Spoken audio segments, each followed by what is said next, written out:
Okay, let's dive right into this explainer. The hidden cross, exploring the mystery of the letter Tav. We are unpacking a truly fascinating concept today from the channel Codes in the Bible, which suggests there is a profound, intentional design woven directly into the original biblical languages. We're going to look at a linguistic and historical analysis of what was literally written down by ancient scribes. So the source poses this incredibly captivating mystery to kick things off. Is there a cross intentionally hidden in the Old Testament? Was the shape of the Christian cross somehow embedded in these ancient texts thousands of years before the crucifixion even happened? According to the channel, there's a specific letter hiding in plain sight. And they argue that this isn't just about projecting later theology backward, but rather looking at the raw, undeniable history of the alphabet itself. There is a stark visual contrast between the modern Hebrew letter Tav and its original Paleo-Hebrew form. If you were to open up a printed Hebrew Bible today, the last letter of the alphabet, the Tav, well, it looks pretty curved and rounded. But, and this is the crucial point the source emphasizes, before the Babylonian exile, in the original Paleo-Hebrew script, the Tav was drawn simply as two intersecting lines, a vertical stroke crossed by a horizontal stroke. It was, quite literally, a cross. And look, this isn't just some wild speculation. The channel traces solid archaeological evidence. We're talking 10th century BC pottery, ancient coins, to verify exactly how this script evolved over time. You see, in the earliest proto-Sinaitic scripts, letters were actual pictographs. They carried both phonetic sound and visual significance, acting as physical symbols of real-world concepts long before they morphed into the modern script we use today. So, in ancient times, this taf wasn't just a sound you made with your mouth. It visually represented a physical mark, an official seal, or a mark of completion. When someone needed to authenticate a document, claim ownership of something, or signify that a covenant was permanently sealed, the source explains they basically made this ancient equivalent of a final signature. The seal of truth, decoding the Hebrew word emet. Let's move to the source's first major case study to see how this builds a really profound theological concept. The host introduces us to the Hebrew word emet. Ancient scribes used this specific word over and over to describe God's absolute faithfulness. Now, this isn't just truth in the sense of, a factual trivia answer. It represents an eternal, unshakable reality. According to the analysis, it is the ultimate descriptor for divine reliability and unchanging character. And this brilliantly illustrates the source's main point. Spelling the word Achmet is like seeing a giant puzzle fall into place. It starts with Aleph, the very first letter of the alphabet. It's anchored right in the exact middle by the letter Mim, and it finishes with Tav, the final letter. First, middle, and last. It covers the whole shebang. So for over 1,000 years, every single time an ancient scribe wrote about divine truth, they ended that word with a cross.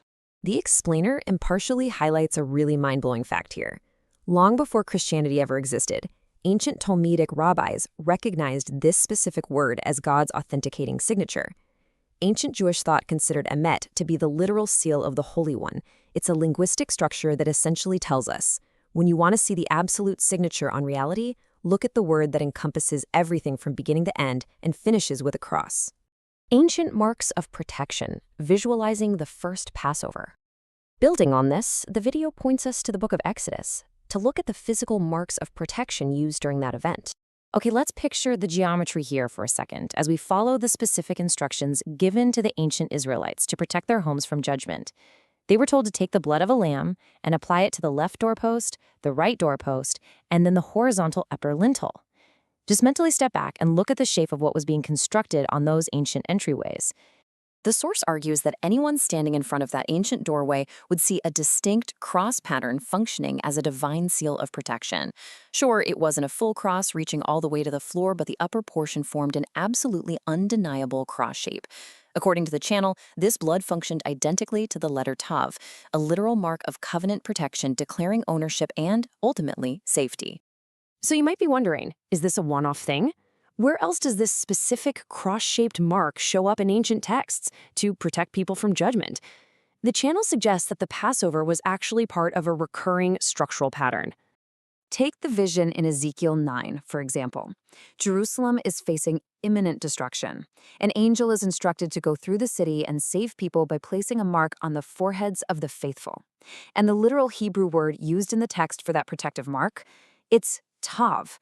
The angel isn't just drawing a random scribble. The text literally says to place a cross-shaped Tav on their foreheads.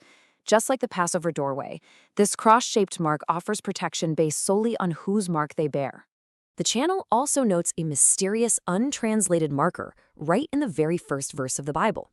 In Hebrew, Genesis 1:1 contains a two-letter grammatical marker consisting of the first and the last letters of the alphabet, Aleph and Tav, placed right after the word created.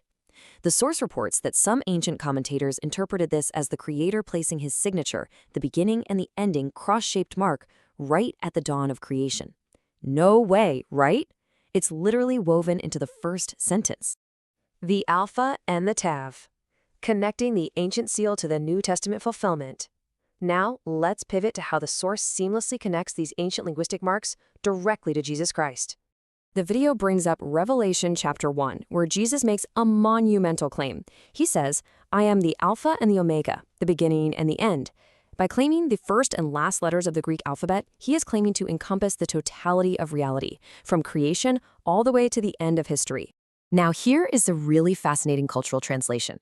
To a Jewish audience of that era, hearing Alpha and Omega immediately pointed back to their equivalent, Aleph and Tav. The channel emphasizes that Jesus wasn't just saying he's been around for a really long time. He was identifying himself as the Aleph and the Tav, the very letters that frame the word emet, truth, ending with that ancient cross-shaped seal. Furthermore, the source points out that Jesus' famous final words on the cross, "It is finished," translate from the Greek word tetelestai. Now, this wasn't just a dramatic exit line. It was an ancient accounting and legal term meaning a debt is fully paid and a document is officially sealed. Stamped on ancient tax receipts and contracts, it denoted absolute completion.